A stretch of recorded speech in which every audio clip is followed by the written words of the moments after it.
Hello friends, welcome to Tamil Food Masala. இன்னைக்கு நம்ம சேனல்ல ஒரு சூப்பரான ஸ்நாக்ஸ் ரெசிபி தான் பார்க்க போறோம். நான் வந்து உருளைக்கிழங்கு வந்து 6 உருளைக்கிழங்கு வந்து நான் வேக வச்சு எடுத்துர்க்கேன். வேக வச்சு எடுத்தது இல்லாம தோலும் நல்லா நான் எடுத்துட்டு நல்லா நீட்டா க்ளீன் பண்ணி வச்சிருக்கேன் பாருங்க.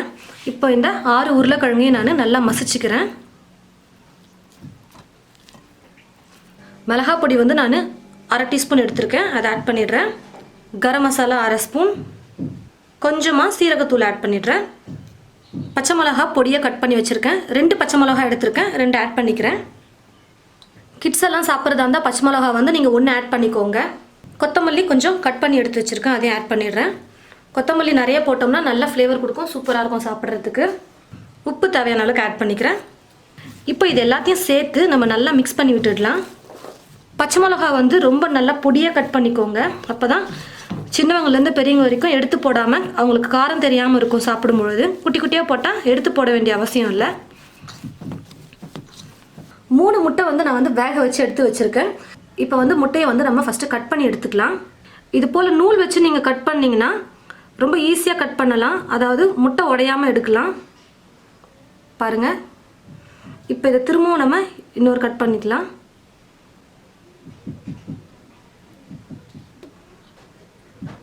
பாருங்கள், இது போல் நூல் வச்சு நம்ம கட் பண்ணோம்னா அழகாக ஒரு ஷேப் நமக்கு. ஷேப் வந்து ரொம்ப அழகாக வரும். உங்களுக்கு ரவுண்டாக வேணும்னா ரவுண்டாக கட் பண்ணிக்கலாம், இல்லை எந்த ஷேப்பில் வேணும் அப்படி கட் பண்ணிக்கலாம். எப்படி வேணாலும் நம்ம த்ரெட்டு வச்சு நம்ம கட் பண்ணிக்கலாம். இதே போல் நான் எடுத்துருக்கிற 3 முட்டையை நான் கட் பண்ணி எடுத்து வச்சுக்கிறேன். நான் ஒரு முட்டை எடுத்து நான் நல்லா அடித்து வச்சுருக்கேன். இது வந்து பார்த்திங்கன்னா பிரெட் க்ரம்ஸ். ப்ரெட்டில் வந்து நம்ம செய்கிறது, அதாவது வீட்டிலே நம்ம ரெடி பண்ணிக்கலாம்.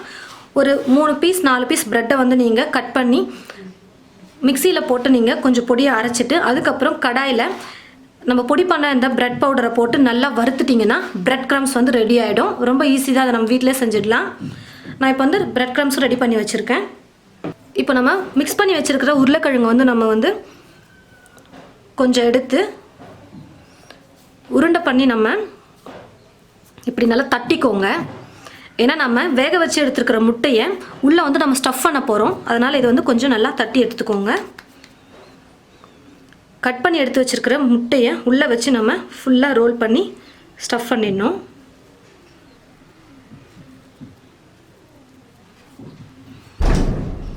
எக் வந்து வெளியில் தெரியாத அளவுக்கு நீங்கள் நல்லா இப்படி ஸ்டஃப் பண்ணிவிடுங்க. உள்ளே நம்ம எக் வச்சுருக்கோமா அப்படின்னே தெரியல பாருங்கள், அந்த அளவுக்கு நல்லா உள்ளே வச்சு நம்ம ஸ்டஃப் பண்ணிட்டோம். இது போல் ரெடி பண்ணி ஃபஸ்ட்டு நம்ம ஒரு பிளேட்டில் வச்சிடலாம். பாருங்கள், நான் எல்லா முட்டையும் வந்து உருளைக்கிழங்குக்குள்ளே நான் வந்து ஸ்டஃப் பண்ணி வச்சுட்டேன். பாருங்கள், நான் கட் பண்ணி வச்ச முட்டையெல்லாம் நான் ஸ்டஃப் பண்ணிவிட்டு இது போல் நல்லா எடுத்து வச்சுட்டேன். இப்போ வந்து நம்ம ஒரு முட்டை எடுத்து அடித்து வச்சுருக்கேன் இல்லையா, அந்த முட்டையில் நம்ம டிப் பண்ணி பிரெட் க்ரம்ஸில் நல்லா புரட்டி எடுத்து நம்ம தட்டில் திரும்ப வச்சிடலாம். எக்கில் நல்லா படட்டும். பட்டதுக்கப்புறமா பிரெட் க்ரம்ஸில் போட்டு இப்படி இது பண்ணிவிடுங்க.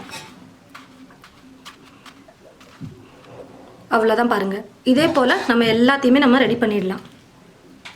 பாருங்கள், நம்ம ரெடி பண்ணி வச்சுருக்கிறத முட்டையில் டிப் பண்ணி பிரெட் க்ரம்ஸும் மேலே அப்ளை பண்ணி எடுத்து வச்சாச்சு.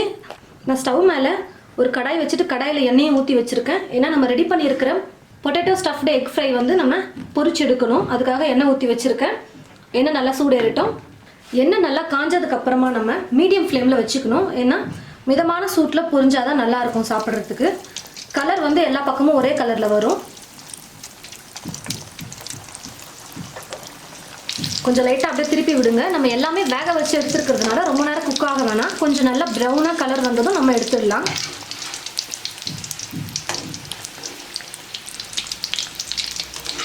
பாருங்கள், நல்லா ப்ரௌனாக வர ஆரம்பிச்சிருச்சு. இப்போ நம்ம பிளேட்டில் மாற்றிக்கலாம்.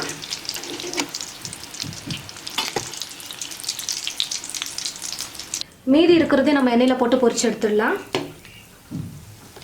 தீ வந்து மீடியம் ஃப்ளேமில் இருக்கட்டும். எண்ணெய் காஞ்சதுமே நம்ம மீடியம் ஃப்ளேமில் கம்மி பண்ணி வச்சிடணும். அப்போ தான் ஒரே ஈக்குவலாக நமக்கு ப்ரௌனாக அழகாக சூப்பராக வரும். சூப்பராக பொட்டேட்டோ ஸ்டஃப்டு எக் ஃப்ரை வந்து ரெடி ஆகிடுச்சு. பாருங்கள், வீட்டில் இருக்கிறவங்களுக்கு இது போல் டிஃப்ரெண்ட்டாக நீங்கள் ஸ்நாக்ஸ்லாம் செஞ்சு கொடுத்தீங்கன்னா ரொம்பவே லைக் பண்ணி விரும்பி சாப்பிடுவாங்க. இது போல் நீங்களும் ட்ரை பண்ணி பாருங்கள். பாருங்கள், கட் பண்ணி பார்க்கலாம். உள்ளே எக்கு வந்து ஸ்டஃப் பண்ணியிருக்கோம் இல்லையா, ரொம்ப டேஸ்ட்டாக சூப்பராக வந்திருக்கும். பாருங்கள் ஃப்ரெண்ட்ஸ், எவ்வளோ சூப்பராக வந்திருக்கு. உருளைக்கிழங்கு அவுட்டரில் வச்சு நம்ம எக்கை வந்து வேக வச்சு உள்ளே வச்சு ஸ்டஃப் பண்ணியிருக்கோம். ரொம்பவே சூப்பராக வந்திருக்கு. இது போல் நீங்களும் உங்கள் வீட்டில் ட்ரை பண்ணி பாருங்கள். ட்ரை பண்ணி பார்த்துட்டு எப்படி இருக்குன்னு கமெண்ட் பாக்ஸில் கமெண்ட் பண்ணுங்கள். இந்த ரெசிபியை மற்றவங்களுக்கும் ஷேர் பண்ணுங்கள். இது போல் நிறைய ரெசிபிஸ் பார்க்க தமிழ் ஃபுட் மசாலாவை மறக்காமல் சப்ஸ்கிரைப் பண்ணி வச்சுக்கோங்க.